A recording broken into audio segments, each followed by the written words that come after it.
আউযু বিল্লাহি মিনাশ শাইতানির রাজিম। বিসমিল্লাহির রহমানির রহিম।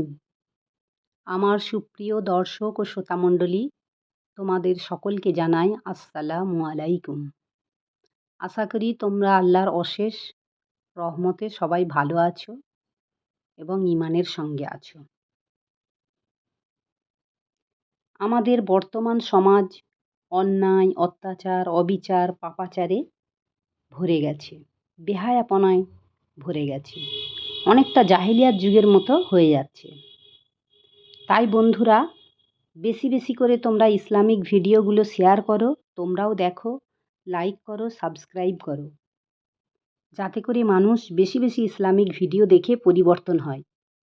অন্তত ইসলামিক ভিডিও দেখলে যে যতই খারাপ কাজ করুক তার একটু হলেও ভয় হবে, হয়ে সে খারাপ কাজ থেকে দূরে আসতে পারবে। আর এইভাবে তোমরা যদি ইসলামিক ভিডিও লাইক, শেয়ার এবং সাবস্ক্রাইব করো, আমারও ইসলামিক ভিডিও ছাড়তে আমিও উৎসাহিত হব। তাই বন্ধুরা, কথা বাড়িয়ে লাভ নেই, আজকে আমি বলবো রাগ সম্পর্কে। রাগ হলো শয়তানের কাছ থেকে আসে। মানুষ যখন রেগে যায় তখন খুব উত্তেজিত হয়ে যায়, উত্তেজিত হয়ে যে কিনা মুহূর্তের মধ্যে কিনা ভুলভাল কাজ করে দেয়। রাগ করলে কোনো দিন লাভ হয় না, খারাপই হয়। তার শেষে যদি মাথা ঠান্ডা হয়ে গেলে যখন সে চিন্তা করে যে আমি কেন রেগে গেলাম, এত ক্ষতি হয়ে গেল আমার। রাগ করলে ক্ষতিই হয়। রাগ অনেকটা ঝড়ের মতো। ঝড় যেমন এক নিমেষে এসেই লণ্ডভণ্ড করে দেয়, রাগও সেই রকম। রাগ মুহূর্তের মধ্যেই ভাইয়ের সঙ্গে ভাইয়ের সম্পর্ক নষ্ট হয়ে যায়, বন্ধুর সঙ্গে বন্ধুর সম্পর্ক নষ্ট হয়ে যায়, পিতামাতার সঙ্গে ছেলে মেয়ের বিচ্ছেদ হয়ে যায়, এমনকি স্বামী স্ত্রীর মধ্যেও ডিভোর্স পর্যন্ত হয়ে যায়। রাগের কারণে ভাঙচুর, মারামারি হয়ে যায়। আমার প্রিয় নবী করিম সাল্লাল্লাহু আলাইহি সাল্লাম যখন মক্কায় নামাজ পড়াতেন, তখন কাফেররা উটের পচা নাড়ি ভুঁড়ি পিঠের উপর চাপিয়ে দিত। তায়েফের ময়দানে আমার প্রিয় নবী করিম সাল্লাল্লাহু আলাইহি সাল্লাম যখন দিন প্রচার করতে গিয়েছিলেন, তখন তায়েফের কাফেররা পাথর মেরে মেরে রক্তাক্ত করে দিয়েছিল। একবার এক বেদুইন ভিক্ষা করতে এসেছিল। এসে নবীজির গায়ে চাদর ছিল, চাদর ধরে এত জোর টেনে সাহায্য চেয়েছে যে নবীজির কাঁধে চামড়া উঠে গেছিল। তার কীরকম জোরে টেনেছে। কিন্তু এত কিছু কষ্ট সত্ত্বেও নবীজি কোনো দিনও কারোর সঙ্গে রাগান্বিত হননি, হাসি মুখে তার সাহায্যের ব্যবস্থা করে দিয়েছিলেন। আমাদের সমাজে, তাই বন্ধুরা, আমাদের এখন সমাজে যদি কোনো ভিখারি এসে চাদর ধরে তো টেনে চামড়া তুলে দেওয়া তো দূরের কথা, ওই রকম তো করলে তাকে মেরে পিটিয়ে মেরেই ফেলবে। ভিক্ষার ঝুলি দূর করে ছুঁড়ে ফেলে দিয়ে তাকে পিটিয়ে মেরেই ফেলবে। এমনি তো ভিখারিরা যদি 4-5 বারবার যদি চায় ভিক্ষা, তাকে তো যা তা করে ভাষা বলে দেয়। আমাদের সমাজে ও পরিবারে অনেক রাগী মানুষ রয়েছে, যারা উম যারা খুব বদমেজাজি এবং নিজের রাগকে কিছু বলে মনে করে না, অপরের সামান্য দোষ দেখলেই রেগে একদম লাপালাপি করে। বলে কি যে একদম আমি উল্টোপাল্টা দেখতে পারি না, কিন্তু নিজে রাগ কন্ট্রোল করতে পারে না সেটা নয়, নিজে কি রাগেতে কি খারাপ কাজ করছে সেটা কিছু ব্যাপার নয় তার কাছে। আর অপরের সামান্য রাগেই মাথার খুলি গরম করে দেয়। এদের মধ্যে আবার অনেকেই নামাজ পড়ে, রোজা রাখে, দাড়ি টুপি আছে, পাঞ্জাবি আছে, জোব্বা পরা থাকে, এরকম অনেক মানুষই আছে।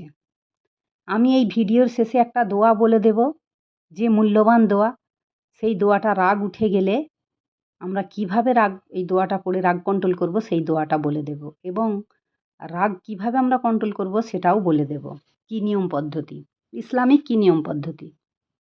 আল্লাহ রব্বুল আলামিন কোরআনে বলেছেন, যারা নিজেদের রাগ, গোস্বা, ক্রোধকে নিয়ন্ত্রণ ও কন্ট্রোল করতে পারে, মানুষ ভুল ত্রুটি করলে ক্ষমা করতে জানে, যারা মানুষের প্রতি অনুগ্রহ করে, আল্লাহ তাআলা তাদের প্রতি অনুগ্রহ করেন। আল্লাহ তাআলা তাদের ভালোবাসেন। আল্লাহর প্রিয় বান্দি হতে গেলে রাগ কন্ট্রোল করতেই হবে, বদমেজাজি স্বভাব ছাড়তেই হবে।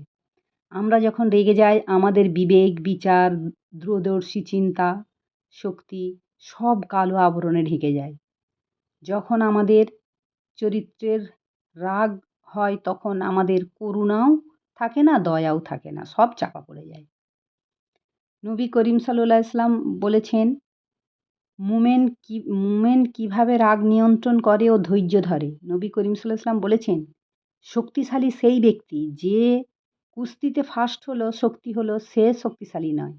শক্তিশালী সেই ব্যক্তি যে রাগের সময় নিজেকে সংযত রাখে। একজন মুসলমানের জন্য রাগ নিয়ন্ত্রণ করা খুবই গুরুত্বপূর্ণ। নবী করিম সাল্লাল্লাহু আলাইহি সাল্লাম আমাদের একটা দোয়া বলেছেন। একবার ২ সাহাবীর মধ্যে রাগান্বিত হয়ে ঝগড়া ধরনের হচ্ছিল, কথা কাটাকাটি হচ্ছিল। তখন নবীজি খানিকটা দূর থেকে দেখছিলেন এবং তাদেরকে বললেন যে, "আমি কি তোমাদের একটা দোয়া বলে দেব? যেটা তোমাদের রাগকে নিয়ন্ত্রণ হবে? যেটা তোমাদের রাগ নিয়ন্ত্রণ হবে? তোমরা রাগ নিয়ন্ত্রণ করতে পারবে?"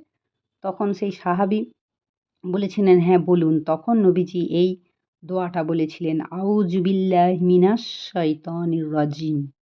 কেননা রাগ তো সবসময় শয়তান করায়। শয়তান রাগ তুলে দিয়ে মারামারি, বিচ্ছেদ, ঝামেলা এইগুলো করতে খুব ভালোবাসে। এর মানে হচ্ছে আউযু বিল্লাহি মিনাশ শাইতানির রাজিম। কথার মানে হলো বিতাড়িত শয়তানের কাছ থেকে আল্লাহর কাছে পানাহা চাই বা আশ্রয় চাই। এটা আমাদেরকে বারবার রাগ উঠলে পড়তে হবে।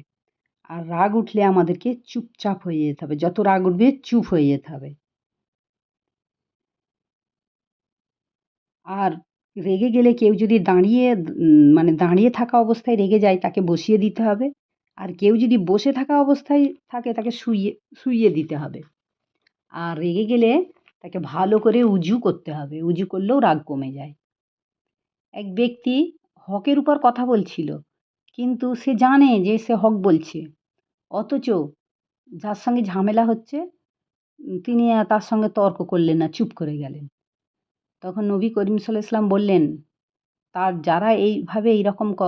যারা এইরকম করে তাদের জন্য আমি জান্নাতের মাঝখানে একটি প্রাসাদ তার জন্য আল্লাহর কাছ থেকে দেব।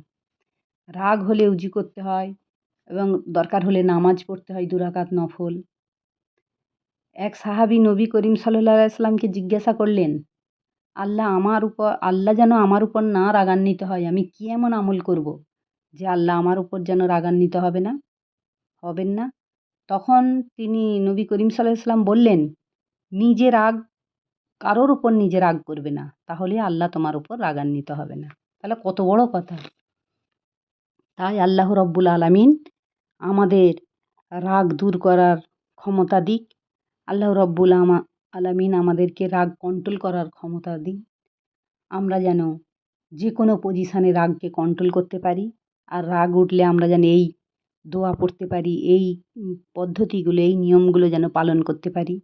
আল্লাহ আমাদেরকে সকলকে মানে সুষ্ঠু পথে চলার, মাথা ঠান্ডা রেখে সুষ্ঠুভাবে জীবনযাপন করার তৌফিক দান করুক। আমিন।